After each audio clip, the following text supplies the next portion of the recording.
More on this now. I'm joined by Kate Smurthwaite, who's a feminist comedian. She's in our central London studios. Thanks so much for joining us this evening.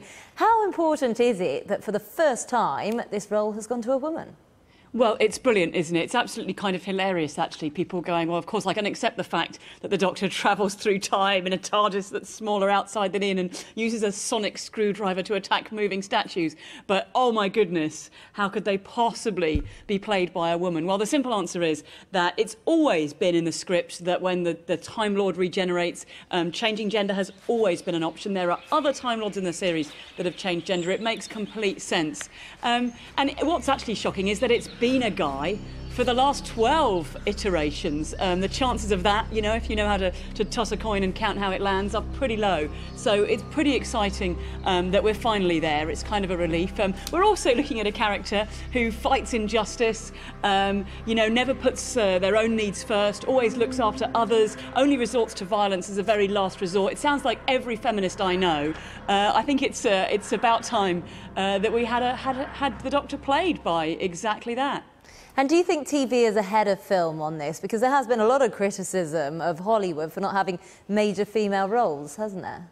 Well, yeah, there is definitely a kind of sense that TV can sometimes be, you know, there's a chance to experiment more. And of course, these days, you've also got all the sort of other formats, lots of shows being made for the internet and for various streaming services. And there is a sense that there's more room to try and push things. If you look at shows like one of my favourites, Orange is the New Black, they did something where they just had a whole female cast, including lots of actresses who perhaps aren't necessarily having that sort of Hollywood look, the sort of actresses you don't very often see in films, and, you know, did something very exciting with it. So I think it's true that TV can be a step ahead of Hollywood, and I just hope that Hollywood looks round and goes, come on, we've got to catch up with this. And, you know, then of course we can have, you know, Lenora Critchlow as the new James Bond, which I assume we're all hoping for. And it's interesting because I've been looking on Twitter and I have to say the reaction's pretty mixed. Some people saying they're going to tune in for the first time because of this. Others saying that the Time Lord is a lord and it shouldn't be a lady. What do you say to those people? Well, they obviously don't know their Doctor Who, do they? Because other Time Lords in the series have changed gender. So, you know, the Master became Missy. We know that this is part of the way that it works. So if they're, you know, if they're not paying attention to the structure of the script and the storyline, then sure, they may have missed it. But I don't think those are the die-hard fans. I think the die-hard fans know that this has always been a possibility and are actually surprised it's taken this long. I think a lot of people were hoping for Beryl Reid back in the 80s. Wow, you sound like a die-hard fan yourself.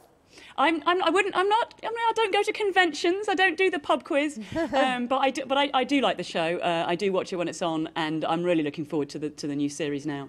And of course, it was first aired in the early 60s. How important is it that the role is changing? You know, not just in terms of whether it's a female or a male lead, but in terms of developing that lead role.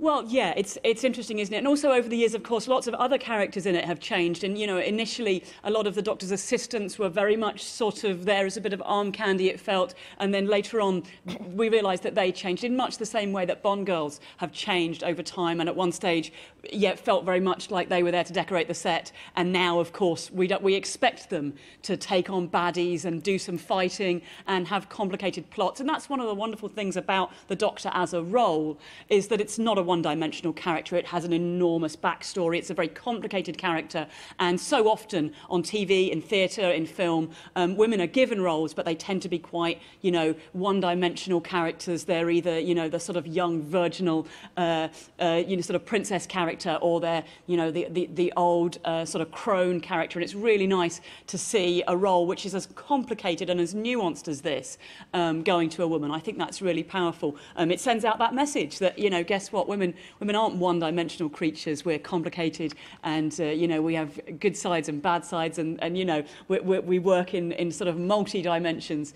And I think that it's great for women to see that, but it's also great for young women who might be thinking about becoming a performer themselves, who might be thinking about getting into acting, to not feel like, well, I could never play that role. The fact is, Tamsin Greig can play Malvolio, Jodie Whittaker can play the Doctor, and yeah, you know, if you're at drama school now, you too can play whatever you want to play.